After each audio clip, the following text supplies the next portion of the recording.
Now let us try to understand the experiment that you are carrying out to measure the characteristics of FET.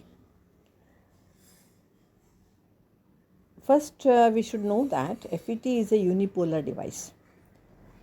In contrast to the basic simple transistor amplifier, which is a bipolar device. You know that bi means two, and it uses two kinds of charge carriers. Wherein the unipolar device, that is in FET, there is only one kind of charge carrier. Actually, FET is better suited in high-end applications where the input impedance should be very high. So, the normal bipolar transistors are usually used for the simple amplifier circuits. Moving to field effect transistor and looking into its design, it consists of an N-type semiconductor piece. Normally, you indicate it by drawing a rectangular box and showing that there are two contacts. One is known as source and the other one is known as drain. And these two contacts should be ohmic in character. That means both of these contacts should not be rectifying by themselves.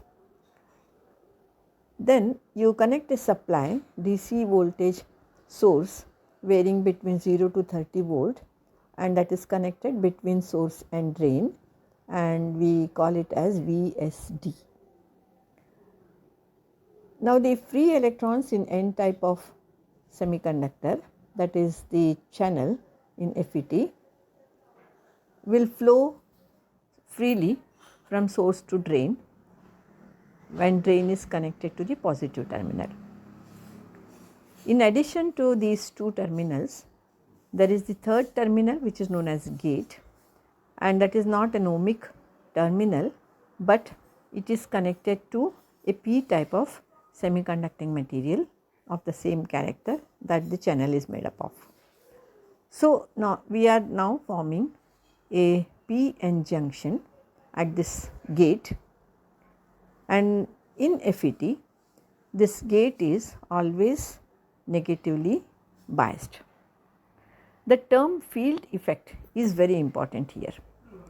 The field means when there is no current and only the voltage is applied between the two terminals, and there is a region where the electric field appears. Now we call it here as field because gate is either insulated and then connected to P type, or it is a P type material junction which is negatively biased.